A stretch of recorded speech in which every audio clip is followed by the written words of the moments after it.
shadows they linger. In the quiet they cry.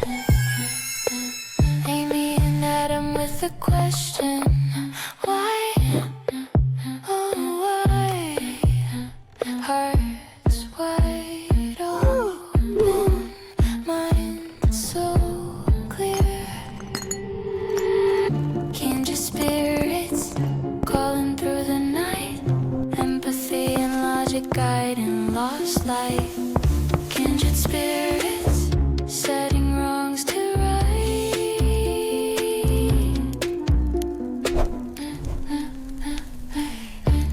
They don't fear the whispers. They don't run from the cold.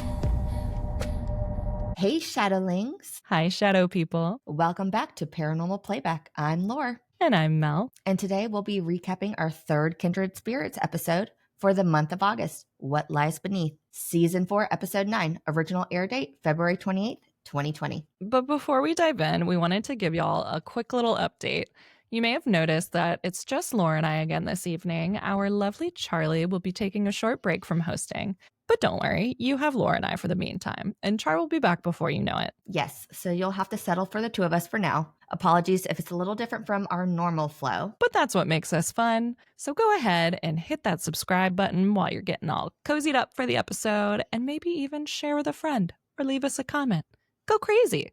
We're gearing up for spooky season and want all of our shadowlings along for the ride. Exactly. And with that, let's dive into this week's episode. All right, Shadow people. This week, Kindred Spirits takes us underground. We're heading into the Sterling Hill Mining Museum in Ogdensburg. Ogdensburg? I just feel like the letter S shouldn't be wedged between the letter N and the letter B. I know. Ogdensburg, New Jersey. We begin with seeing Amy and Adam walking along the exterior of the old mines, or as Charlie likes to call them, mining mills. Mining mills. Mining mills. We get a slow pan of the abandoned mine, rusted tracks, stripping rock, eerie stillness. Ugh. Can you imagine? It's a former zinc mine that, like many things in Jersey, was big in the 20th century and then abruptly shut down. But The town of Ogdensburg had one thing going for it, this mine. So you can imagine. Apologies if you're from Ogdensburg. This town was bustling with excitement. And when it closed, it left behind a sprawling underground labyrinth and a whole lot of stories. As Adam and Amy descend into the tunnels for the first time, they immediately note how alive the place feels. The air is heavy, claustrophobic, very creepy. Say it. I'm gonna say this one time. We see more corroded metal, dripping cave walls painted in warning yellow that's aged in a jaundiced mustard. Okay. Thank you, chat. Because guys, we have to lean on chat now that we don't have Char. Yeah, Chat has now replaced Char. They could never replace Char, as you'll see from our narrations, but things happen kind of quickly, so Laura and I weren't able to do the full show notes like Charlie normally does. So we attempted to use ChatGPT to help us out with the notes, and it because we're all art directors. We gave chat the feedback that we're art directors, so this is what they spat out at us. Yeah, so they're it's like very visual, and it spat out this line of, the walls are painted in warning yellow that's aged into a jaundiced mustard. So we had to leave that one in there because it was really funny. So, how could you not? I know. Anyways, so Amy and Adam have been called in by someone who works here, someone who doesn't exactly love that he's not the only one working here. But before we dive into the interviews, Mel, will you take us through the journey of this old haunt? Sure can. She creaks, she groans, she might be cursed. Built in 1902, or maybe worse. If you feel a chill or a spectral taunt, you're not alone. It's this old haunt. Let me pull up the old notes here. All right. Tonight on This Old Haunt, we're descending into New Jersey's most fluorescent graveyard, the Sterling Hill Mines. And Are they fluorescent like jaundice yellow? They're fluorescent. They're in the same realm as jaundice yellow. Okay. Fluorescent graveyard. All right, shadow people. Tonight, we're headed underground, and not in a dark secrets of the past kind of way. I mean, literally underground. We're descending into the Sterling Hill Mines of Ogdensburg, New Jersey, where the tunnels go on for miles, the rocks glow in the dark, and apparently the ghosts are emotionally trapped. This is kindred spirits territory, so instead of angry demons and aggressive shushing, we're getting deep feelings, spectral guilt, and maybe even a spirit still locked in for a shift that ended in 1958. So pull on your hard hat, lean in close to your flashlight, and let's dig into the episode. Because what lies beneath isn't just ore, it's 35 miles of miners' unspoken grief. Let's talk rocks. Let's talk rocks. So let's talk history and rocks, because, you know, we're obsessed with rocks here, and this one has a lot of them. So Sterling Hill started as colonial land in the 1700s and was passed around kind of like every other chunk of early America, and eventually became one of the richest zinc ore deposits in the world. So the mining here dates back to, like I said, the 1700s, but it wasn't until the New Jersey Zinc Company took over in the late 1800s that things really ramped up. So for nearly... Did it actually start as colonial I know. No. land? Never. But as far as our History yeah. goes. Yeah. So for nearly 100 years, men dug into this mountain looking for zinc, iron, and whatever else they could yank out of the earth. They blasted rock, melted in the heat, and built a full-on mining town around it, which is like a pretty typical thing around factories. Like that's how Chernobyl was. Like these factories are kind of like in the middle of nowhere, and then one springs up around to support those that work there. By 1986, the mining stopped, officially due to taxes, but unofficially because capitalism. And in 1990, the whole place reopened as the Sterling Hill Mining Museum. Now it's a family-friendly destination where you can look at glowing rocks, hear about toxic ore, and maybe meet a ghost miner or two beneath the snack bar and the gift shop. Question. Answer. Are the rocks glowing because of the toxic ore? No. They Okay. are, it's kind of like, let me see. Bioluminescence? It's kind of like bioluminescent. I was going Is to it try because of bioluminescent bioluminescence? algae. I cannot do an Australian accent. But I was trying to do the Flight of the Conchords guy. Yeah. What, Jeremiah? No, it's what's his face? He's starts also with what we do in the shadows. Yeah. Jermaine Clement. Jermaine. Or Taika Waititi. No, Jermaine. Oh, Jermaine Clement. Okay. Let me see the little note I wrote about the rocks. No, they really do glow. They are like actual glowy rocks. All right. Back into it. So the Sterling Hill Mine ran for over a century, from the 1870s to the 1890s, which means it survived 2 world wars, a Great Depression, and at least 5 ghost hunting fads. At its peak, this place employed hundreds of people. It churned out up to 1,000 tons of ore a day and tunneled more than 35 miles into the earth, hitting depths of over 2,500 feet. So these guys weren't just pulling up rocks. They were unearthing some of the rarest minerals on the planet, including dozens that glow under UV light. So today, the museum lets you walk about the 1,300 feet into the mine. The rest is still sealed off, full of stories, and probably still haunted. Now, in terms of accidents, deaths, and kind of the heavy stuff, there are actually no big headline murders here. No haunted acts, no cursed widows, attic, just decades of mining, and mining always comes with a body count. So we're talking at least 70 to 80 confirmed deaths, though some say the real number is way higher. This was dangerous, backbreaking work. Some notable incidents include there was a big cave-in in 1930 that took one miner's life, which is kind of shocking. One miner's what? Life. Oh. Yeah. A rock fall in 1942 that killed another man named John Under. No, really. His name is John Under, who was buried alive. Under rocks. Under rocks. And a particularly awful mining elevator cage accident in 1958 where one man died and another was crushed. He was left pinned in the wreckage. A chaplain found him and helped him as he died. Years later, the chaplain swore he still felt that man's spirit down there. And this will be gone over during the investigation as well. Yeah. So no axe murder, but plenty of trauma. And, that kind of emotional residue really sticks to a place. Reported hauntings and paranormal claims. So is it haunted? Of course it is. It's New Jersey. Lauren laughed before the edit.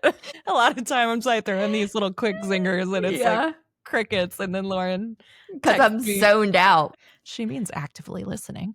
Yeah. But she'll text me and be like, oh my God, Mel, this was so funny. And I'm like, not funny enough, apparently. Yeah. This is what happens when I'm part hosting. I know. You're paying attention. Look at you. I'm paying attention. Okay. So here's what people have reported in the mines. Disembodied voices, especially near the old elevator shaft. Footsteps when no one's there. Machinery noises echoing through sealed tunnels. Shadow figures. Shout out shadow people. That dart past your flashlight. Ooh. And that crushing, uneasy feeling like someone's watching you. And not in like a cute bartender at the brewery kind of way.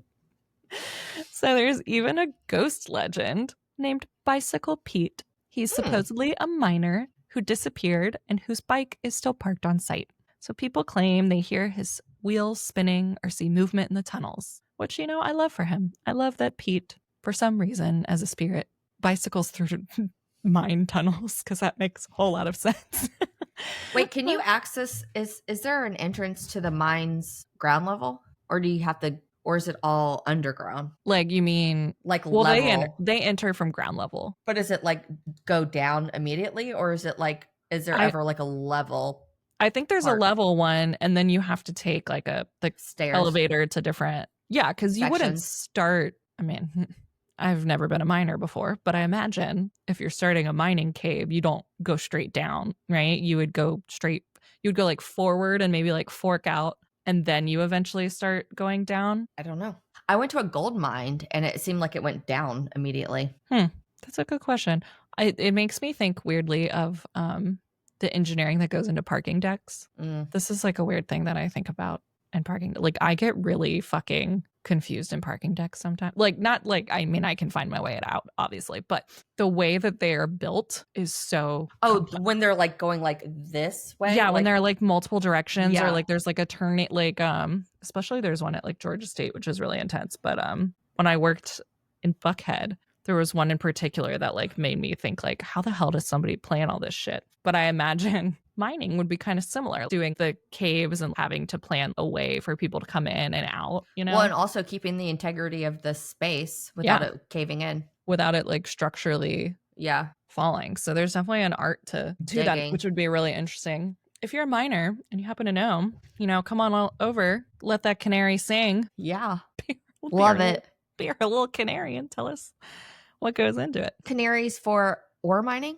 Or is it just for certain other mines? I thought it was for gas. Gas, yeah. Because they would sing if there was a gas. Canaries, coal mines. Coal mines? Dangerous. Like carbon monoxide. Monoxide, but they have a high metabolism. And then they would pass out. But yeah, if the canary stopped singing or fell off its perch and became unconscious, it let them know they should evacuate immediately. But for what type of mines? It says coal mine. Coal mines. Okay. Mm-hmm. I guess that makes sense. Like coal, if like you have that highly pressurized coal, it would have to release gases. Gotcha. Okay. I hope that's scientifically accurate, what I just said. Okay. Right. There's the lore of the guilt-bound miner. I almost read guilt boner. I was like, what on earth is this miner boner ghost? Minor boner. It could be like a minor boner as well. Yeah, a minor boner. A little boner in the mines. He's real guilty about it. Yeah. No, okay. So there's the lore of the guilt-bound miner. A spirit some believe lingers out of responsibility.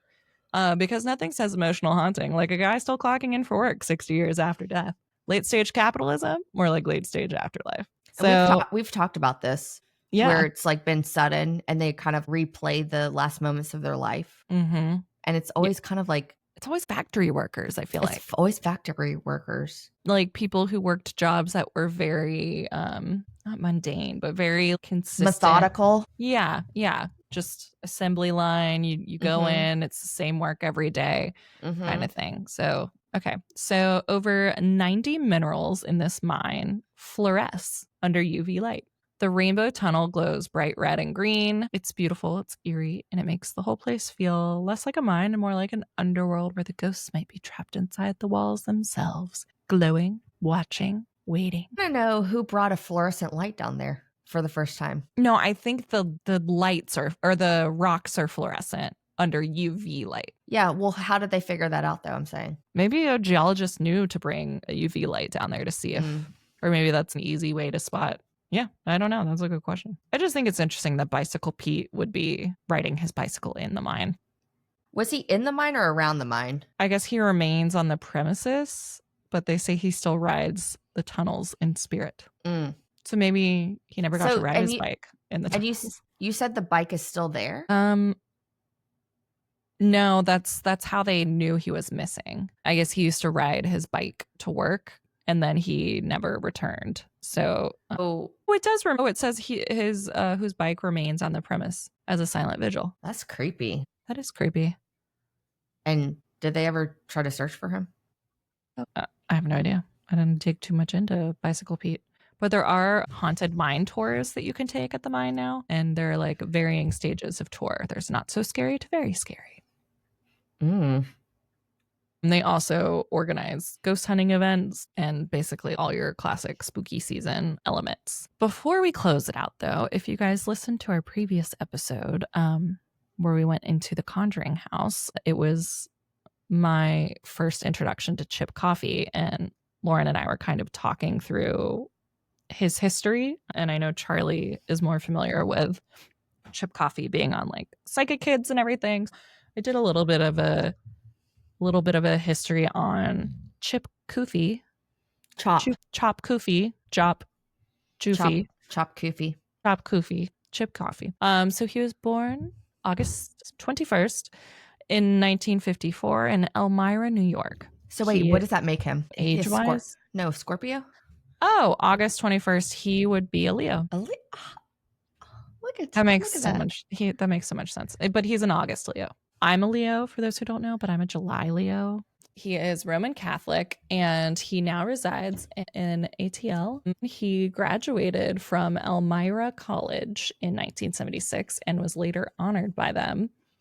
I guess just with an award, but it was a nod to his achievements as a psychic and a medium. So he claims to have possessed unusual abilities, even as a child, predicting incoming phone calls and sensing callers' identities, which I feel like everyone has some level of that. Like, yeah, you think of your mom and then the next thing the phone rings. Yeah, I do that all the time. Yeah. And so his mediumship solidified later. He says adult life brought full body apparitions and a clear connection to the spirit world. He does come from a spiritually inclined family. He is the great grandson of Minnie Sue Morrow Foster, a renowned early 20th century Native American medicine woman on his mother's side. Cool. Yeah. So we'll have to look up Minnie Sue Morrow Foster. So as far as his career highlights and sort of his television footprint, he did make his name on TV with Paranormal State, Psychic Kids as a mentor to psychic children, being one himself. He officially joined Kindred Spirits as a full cast medium in season 4, working alongside Amy and Adam. So the season we're currently on is like a full season of Chip Coffey. He also performs live psychic reads, lectures, and does workshops across the US, Canada, Mexico, Central America, and Australia. Interesting. He authored a memoir called Growing Up Psychic, My Story of Not Just Surviving, but Thriving, and How Others Like Me Can Too. So as far as the Lorraine Warren connection, he first met Lorraine Warren on an episode of Paranormal State many years ago. Their relationship appeared to be rooted in kind of a mutual respect and numerous TV collaborations in the paranormal field. So those specific collaborations on Kindred Spirits are detailed. The names often pop up kind of in the same sphere. So I have a little bit of tea on Chip Coffey and Lorraine Warren. It's time for reading the tea with Lauren Doodly-Doo. I have, so it's kind of in that universe. It's like the Conjuring universe. We can get into all of it and then I'll dive back into Chip. Okay. Yeah. So one of our listeners, Nellie Jolie. Nellie Jolie, was so kind to write into us, gave us some really juicy tea. Yeah. Thanks for listening. So she was listening to our last episode about The Conjuring, and we were kind of talking about like how did Chip and Lorraine know each other. So she kind of was wanting to dive more into that. Chip and Lorraine Warren weren't just passing ships in the night. They worked together on Paranormal State, like Mel just mentioned. So that wasn't just for the show, it was real world. Despite what the movies want you to believe, the Perron family did not call the Warrens. The first investigators at the Conjuring house were Keith and Carl Johnson, demonologist brothers who worked with the ghost hunters. Identical twin brothers.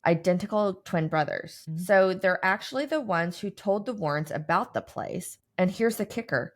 Roger Perron punched Ed Warren in the face during a seance. Okay, we don't have the history on why, but we'll dig into that more, and then we'll kind of circle back on that one. We just got this tea, so we'll dig farther into this. He then kicked them out of the house. So that's a lot to unpack there. And then also the Kindred Spirits episode last, apparently one of the kids were saying they want to go back home. And I guess we were thinking that maybe they wanted to go back home somewhere in the house, or I guess we weren't understanding what it meant. Somewhere a part of the house or something. Yeah. We just weren't really understanding what that meant. Like where were they going to go? Where were they going to go? So our listener was saying they meant going home to Maine, where Jen and Corey are from. She feels like the context matters, and obviously it does. Another thing is the current Conjuring house owner is Jacqueline Nunez, and apparently she's like cuckoo crazy pants. She had a public fallout with Jason Hawes from Ghost Hunters.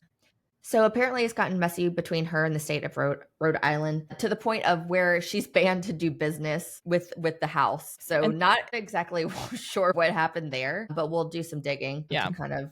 Well, I did know from my this old hunt for the Conjuring house that the town of is it Burville? The town that it's in, there was a bit of some tension between kind of like Hollywood and the location of the house, because a lot of the kind of townies don't believe in the haunting at all. And they don't like all these, people coming in and the tourism that it's bringing. And it kind of makes sense that this Jacqueline woman who made it into a museum, because, we also follow that girl who like works there. I'll have to check up on that. And an Airbnb, I thought. Is it an Airbnb? Yeah, I think you can stay the night there. I don't know if it's an actual Airbnb. You can do like overnight investigations. Yeah. We're planning to, Laura and I are going to do a little crossover, hopefully. Reading the tea, this old haunt. And I think maybe even The Conjuring might be just digging deeper into this. Yeah, like Ed and Lorraine Warren, and kind of a little bit of the web that is the world of their estate. I mean, because they own a lot of things. Yeah. Especially with like sell of their estate with Matt Rife. We can kind of like start going into that. Absolutely. And then there's a new Conjuring movie coming out September 5th, next week. Anyways, yeah. So that was Reading the Tea. So back to Chip Coffey. So in terms of his sort of psychic magical powers, he describes himself as a precognitive psychic and empath, which immediately makes me think of Minority Report. But he can sense energy and connect with spirits, distinguishing between spirits who have crossed over and ghosts who haven't. He embraces his role as a mentor, not a therapist, especially with psychic children. He aims to guide, comfort, and educate. He considers himself spiritual but grounded, and claims to be skeptical at heart. He wants to experience things for himself. On TV, he is known for his dramatic flair, heartfelt delivery, and sort of his iconic statement scarves. Question. So for people who are psychic or mediums and or both, do they believe in heaven? I think I've seen like one woman talk about this recently, and she did because the spirits told her about it, but it's different from. And do they believe in God? What is their belief system? I have no idea. It's a great question. If they're able to see that stuff, It's a great question. Maybe one day we'll get to ask somebody. Okay. So Chip Coffey has been roasted by some skeptics. I am unsure who this person is, but he was awarded the Pegasus Award by James Randi for tricking the most people with the least effort. This sounds like a bogus bullshit award. I mean, yeah, it's literally meant to be a James Randi. What did I say? James Randi? Okay. The annual tongue-in-cheek award, a skeptic. It's literally a Pegasus. It's a Pegasus, like the flying horse, but it's a pig, a Pegasus. The purpose of the award was to expose parapsychological, paranormal, and psychic frauds who he has noted over previous years. He normally announces the winner on April Fool's Day. Oh, the trophy consists of a stainless steel spoon bent in a pleasing curve to mimic like the spoon bending abilities. Oh, Anywho. Yeah, like magic. The Matrix. The Matrix. Do they bend spoons in Matrix? Remember the kid bends the spoon? In the Matrix? Yeah, remember Neo visits the Oracle with the kids? Yeah, but that's not where spoon bending came from. Well, do you remember the kid bending the spoon with his mind? Yeah, but that's the thing magicians do. That's like a magic trick thing. I know, but is it in the shape of the kid bending the spoon with his mind? The Matrix. I don't know. It doesn't show the bent spoon trophy. It's the Pegasus is a reference to the expression when pigs fly. Man, a lot of layers. Anywho, critics actually conducted also a sting operation called Operation Bumblebee. Where who has this time? He was said Where's to have, this funding getting? He was said to have convincingly communicated with fictional dead family members invented by skeptics. So those are two little, I guess, negative notches in the belt. But he rose to celebrity psychic fame, leading some to question how much editing and production shape his on-air persona. So where he's at now, Chip continues to tour, give public readings, give lectures, and do retreats. He is still a core medium on Kindred Spirits since season 4, but I actually don't think they're doing another season since we saw that post he gave on Reddit saying the only new paranormal shows that are happening are those done by Zach Bagans and Ghost Adventures. So I don't know that Kindred Spirits is coming back next year. But he keeps his spiritual philosophy front and center. Don't harm yourself or others. Be happy. He jokes basically kind of don't be a dick. Oh. In a nutshell, Chip Coffey was born in New York. He's now an Atlanta-based medium. He's still touring, lecturing, and bringing scarves and emotional readings to haunted homes. So that's like a little dip into the past of the lovely Chip Coffey. Closing out this old haunt. So maybe it's the miners who never made it out. Maybe it's guilt-ridden ghosts holding onto a rope, or maybe it's a long-lost shift of ghosts who just wanted to ride home on their bicycle. Either way, this old haunt proves one thing. Some relics aren't made of stone. They're made of grief, and they glow in the dark. Hey. Back into the interviews. All right, so first up, we meet Fred in the break room or office or mine-adjacent lounge space. Hard to tell because this whole place feels like it's stuck between OSHA compliance and a Blair Witch confession booth. And it just like has to do these little like these little one-liners. Okay. Oh my god. Anyways, Fred looks like the kind of guy who's seen things, you know? Mm-hmm. He's seen things. He sure has. Wearing a black work polo with the Mines logo and jeans that probably haven't seen daylight in years. He has the weary body language of someone who's half ready to explain what's going on and half hoping you just leave. I will say I did write something down about this man, just reminding everybody we're in New Jersey. And this man, he was wearing like a baseball cap the whole time, like a black hat. He had kind of not a 5 o'clock shadow, but a beard, but like I'm sorry, my brain is like melting, but he had the shortly trimmed beard. He was a little bigger but strong, but his vibe was just so amazing. He had the best accent ever. Like, I know. I guess I really like New Jersey accents. Okay, maybe it's because of first time I've ever heard that before. I know. Well, like I work with somebody who's from New York, and Charlie's from New York, but she's from Long Island. And Charlie has the more the long A's, like the married She has a and then my friend that I work with, she does more of the closed O's, like the New York, like the walk, you know, that sort of accent. And then New Jersey, this guy, It's got to be The Sopranos. That's why, Yeah. because they're from Jersey.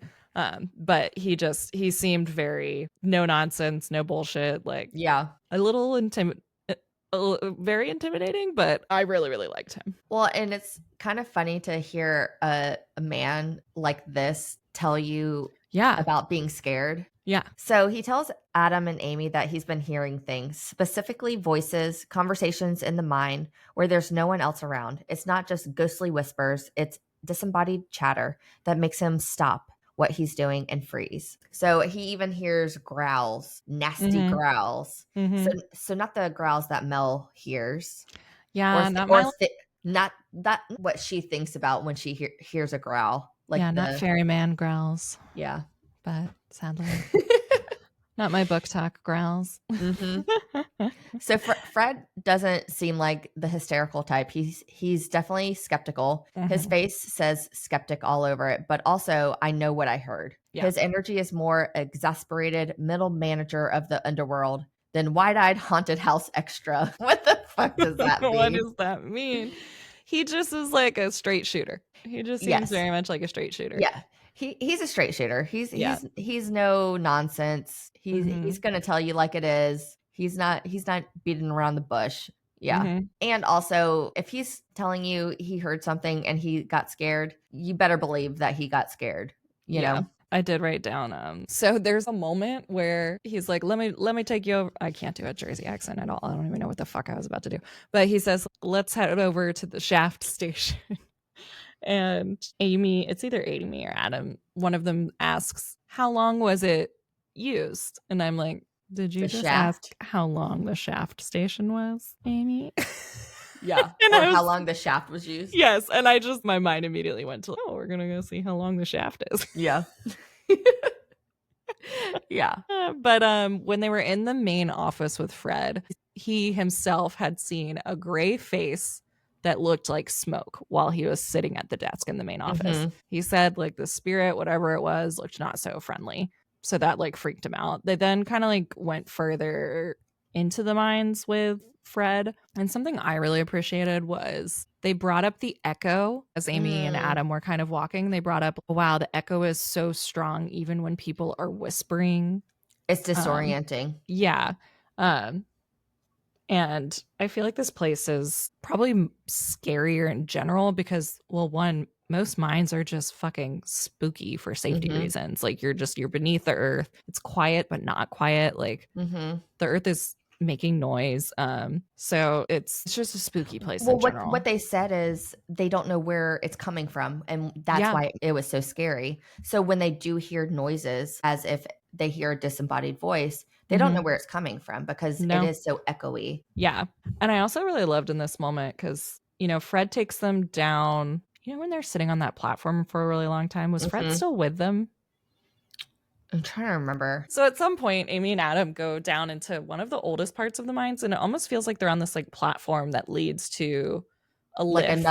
Like another part that goes down. Yes, yeah, like a secondary lift, if you will. And they kind of pause there and they keep hearing shit from all around them. And that's when they bring up the echo, but they don't know where anything's coming from. But they have a moment where the crew comments. It's quiet for a minute. They're trying to listen and they hear something. And then one of the members of the crew holding the camera is like, oh yeah, I heard something over here. It sounded like blah, blah, blah. And to me, that like kind of breaking the fourth wall makes it more realistic, even though that could be produced as well. It'll feel more real if the crew member says it. Well, and I think even Adam said, I hate this feeling or something like that, which Amy did in a previous episode of just mentioning hating a feeling. Mhm. And I love that vulnerability that they show in this show. Yeah. That we don't get to see a lot of times in Yeah. other shows. But they heard these sounds, and to me, the sounds were very, and I'm sure it's because it was like moisture and rocks, but it reminded me of the sounds of the movie Alien or any sort of alien like moist. Just like water dripping. It in wasn't a cave. water dripping. It was like alien body movement, slimy alien movement, like gooey alien goopy. noises.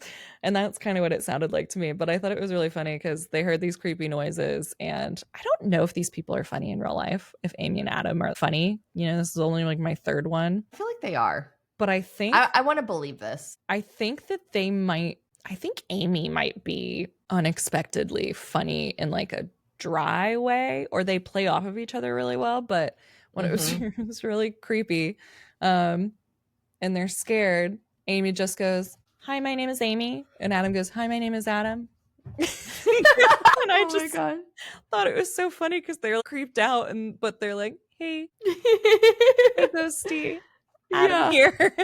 That's so funny. I enjoyed that with them. But I do think also something that I noticed in sort of this newer episode, one is they had all these like fancy HUD graphics, and HUD meaning head up display, which if you've ever seen Iron Man or any sort of movie where you see like people sitting at futuristic computers, but there's not a computer screen, they're touching like holographic things, or Jarvis is in the helmet of Iron Man.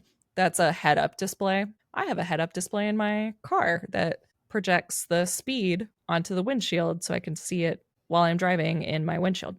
A lot of cars have that. So they had these HUD graphics that highlighted the equipment they were using that I thought was kind of nice and fancy. And a nice little touch of they were getting like EMF readings. I forgot that's something that they normally have in their later episodes, but I forgot that you're not used to seeing that. So that's like something that stood out to you. Yeah, because I mean, Zach Bagans just like talks, he's just a talking head. He's like, "This is a SLS 3049 GTLW 3." So they just had like a little nice, it didn't interrupt the flow, it just kind of told you what it was. And I wish they didn't have all these crazy sound effects. I will say in Kindred Spirits they would add these spooky, I did notice that, like echoey, that was a horrible example, and then there's a whoosh, a whoosh, they like the whoosh because they did the whoosh when Chip got shoved in the other episode, but they were doing it while we were listening to EVPs, and I'm like, I don't know what to listen to because you keep adding these sound effects. But they say they hear a no, someone say no, and I just heard static, or actually it sounded to me like the sound if somebody were to rub their finger up against a mic. Like, should I do it? Do it. Okay, do it. That's what I heard. Hopefully that wasn't as horrible. And sounded like a no to me. Yeah, right. But they kept saying, "Oh, we just heard a very clear no," because they asked it. They got the EVP or the little radio thing out and asked. That's what I hate about the EVP thing, because you never know what it sounds like in person, as opposed to you hearing it played out loud, being recorded by like how many layers it is. Because it's being recorded, it's being played out in the air and then being recorded by something else, and then also being played, it's like how many other layers until we're hearing it, it's like how many distortions has happened since the original. So they heard a very clear no, and I did not. I don't know if you heard the no. I think I did. Okay. Or maybe it was confirmation bias or pareidolia, maybe. But then Amy and Adam are like sitting on this little bench in the middle of a tunnel. Fred's gone, and they're listening to these EVPs they tried to capture while on the tour, and they both say to each other like, "Okay, well we need to do some research. We can't rely on any audio that we get down here because of all the noises." And that's just something I really appreciate about this show, is that they call out. Okay, well, we can't take any of this. Where they're like, well, we were hearing shit, so what does this mean? Like, no, they don't really have a good control. And so then let's add in sound effects in post, because there's too many sounds going on. Yep. So why not add some more sound effects in post? Of course, why not? Let's make it more interesting. Okay. It must have been so brief that I like blinked. Yeah. Oh, did we miss the whole crash? Anyway, they go to the archives to validate these stories that they've heard, including the crash. There's like a crash that happened in the elevator. So they go to look things up and they find this old photo of Doug, who worked there in the 80s. And they actually interview Doug next. So next up is Doug. And if Freddie looked tired, Doug looks like the mind manifested into a person wearing a gown and glasses. He's been in and out of these tunnels for 12 years. 5 days a week. 5 days a week. Yeah. It's like, what? 5 days a week. So over 3,000 trips, he told Amy and Adam, which is crazy. Yeah. That's more commute than most people put on their entire careers. But actually, he lives in the mines. So Yeah, you know what? He's a mine person. He actually lives there. He's a shadow miner. It's me and Adam. So Doug joins Amy and Adam for a walk through one of the oldest parts of the mine. He's here to lend insight and maybe provide a rational explanation for the sounds. But wait, the best part is so they had found this when they were in the archives. They found this photo of Doug from the 80s when he worked there. And he looks pretty cool. He looks pretty cool in this photo. But then when he joins Amy and Adam for the walkthrough, he's dressed up. Like they dressed him up like in fancy? his mining clothes. No, he has a hard hat and his miner's outfit on. Well, I think because he's in the mine. I guess, did he have to wear that though? No, it's like his uniform because the other dudes were just wearing, he was just wearing t-shirts. So it was performative? It was very performative. I was like, what? Come on now, people. It was kind of cute. Aw. Yeah, but all right, so he's here to lend insight and maybe provide a rational explanation for the sounds. And in the mines, they were hearing lots of weird sounds. So from all different directions. Some of them sounded like dripping. Some of them sounded like machinery. I thought I heard like alien noises. So lots of sounds. Okay. Even possible like cart sounds. Mhm. So plot twist, he starts hearing the voices too. So Amy and Adam had gone into the mines previous to bringing Doug in. Mhm. They had already heard these sounds. Well, they mentioned the sounds before bringing Doug in. And Doug was like, I had never heard these sounds the 12 years I've been going into these mines. Well, now they brought Doug in. They're like, hey, let's bringing you into these mines might stir up some of this activity. You know, since you have been coming in here for 12 years, now they bring him in and he's now starting to hear the sounds that they are speaking of. So the camera captures him stopping in his tracks. The camera is looking at Doug and he's kind of walking and then he sort of stops and looks around confused and it gets kind of quiet and Amy and Adam are like, what's up? Do you hear that? And he's like, yeah, what do you think that noise is? We've been hearing it. And he said, it sounds like an old mining cart, but no ore cart should be active. But yet he's hearing it. So he seems genuinely Spooked. Creeped out, by what he can't explain. And he said he's never heard anything like that in his time down there. Yeah, in the 3,000 trips he's made. So that's pretty crazy. Okay. So Doug goes into kind of unveiling something deeply unsettling. He kind of talks about this tragic event that Mel kind of went over earlier about these two men falling to their death. It was actually a cart that... Yeah, it was the lift, like an elevator in the mine. But I remember, I think Freddie walked through it for a second, but he mentioned something about this like positioning, like you had to pull a wig. Or something? Yeah, you had to set something up before you got into it. And one of the men put it in the wrong position. He was like, you never do that. And it resulted in the cage kind of plummeting while the guys were in there, I think. It's like 400 feet or something. It says that, but it's actually, he said 400 feet. I remember. Oh, okay, 400 feet. And one man was like, and they still have, he showed us photos from the wreckage at the bottom of like cords all tangled up. And if you've ever seen one of those like industrial metal cords, you know, they're not rope, they're like they're cables, they're like individual fibers of super fucking strong metal. I mean, they're like so thick. Yeah, they're like the size of a hot dog, maybe bigger. Yeah, like a bratwurst. It's like a big old brat. Yeah. So one of the men died immediately, and then the other died in another man's arms like moments later, which is like super tragic. Yeah. So they both died and then like shut down that shaft, I believe. But Doug walks us through there and tells the story. And we sort of see a cut to Amy back when she was doing research, pulling up newspaper articles that kind of go through that tragic event. And then I believe that brings us to night 1. So it was a very interesting investigation that they did. But that's where we're going to pause for now. Got the setup, the claims, the interviews, and looking forward to diving into Chip Coffey. And honestly, if Chip Coffey refuses to go deeper, you know things are about to get intense. I don't know if that makes sense. Yeah. What does that mean? I just work here. Okay. All right. Next time, we will pick up with Amy and Adam heading back underground for night 1 with some spirit box activity and, of course, our walkthrough with Chip Coffey. So don't go wandering off into any mines before then, okay? Yeah, part 2 drops next Sunday, so we will see you there. And don't forget to rate, review, and subscribe. And leave us a comment. Share with your friends because we love bringing more people into the shadows here. Yeah.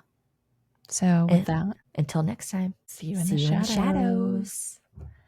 Kindred spirits, voices collide, helping the haunted find peace on the other side.